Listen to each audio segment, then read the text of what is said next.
Terdapat 7 golongan yang akan mendapatkan naungan Allah Subhanahu wa Ta'ala di padang mahsyar kelak. Yang pertama, pemimpin yang adil. Yang kedua, pemuda yang hidupnya taat beribadat kepada Allah Subhanahu wa Ta'ala.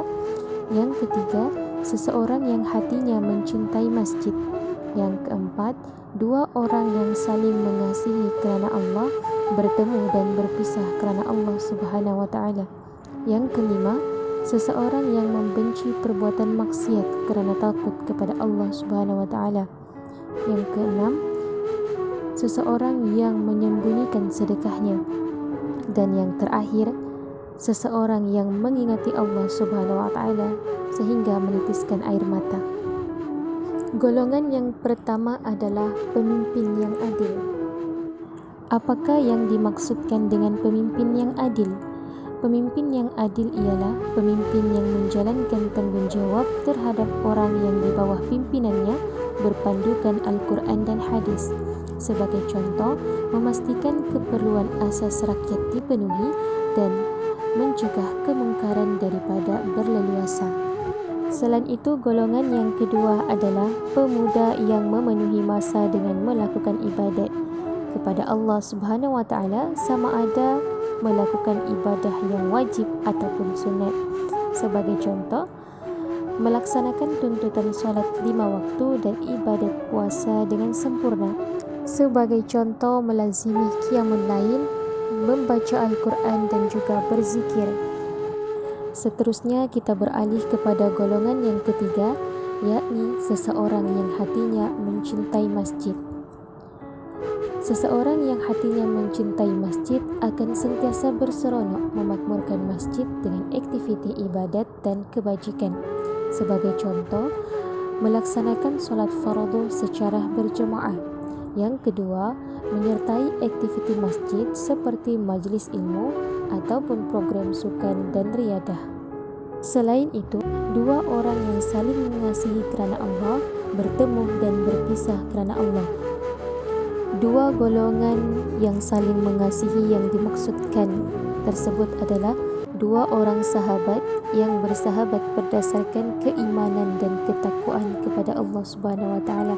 Sebagai contoh yang dapat kita lihat, persahabatan antara Saidina Abu Bakar yang sentiasa mendampingi Rasulullah SAW ketika berhadapan dengan pelbagai ujian semasa berhijrah ke Madinah.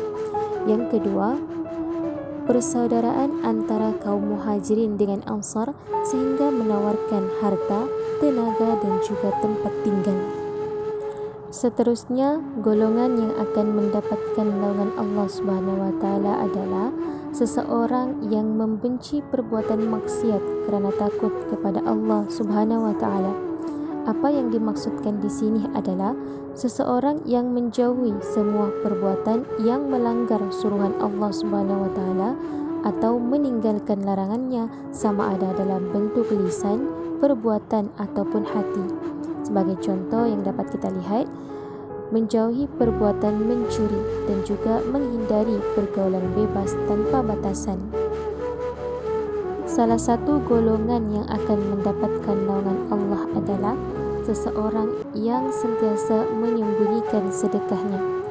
Apa yang dimaksudkan dalam menyembunyikan sedekah di sini adalah sesuatu pemberian yang bertujuan untuk mendekatkan diri kepada Allah semata-mata tanpa mengharapkan pujian daripada manusia. Contohnya, memberi sumbangan kewangan secara perbankan dalam talian ataupun mewakafkan tanah bagi tujuan pembinaan masjid. Golongan yang terakhir adalah seseorang yang mengingati Allah sehingga menitiskan air mata. Seseorang yang sentiasa mengingati Allah, sama ada melalui hati atau lisan dengan penuh ikhlas dan rasa takut kepadanya. Sebagai contoh, sentiasa beristighfar dengan mengharapkan ampunan daripada Allah Subhanahu wa Ta'ala sehingga mengalir air mata mengenangkan dosa yang dilakukan. Itu sahaja daripada saya. Sekian dan terima kasih.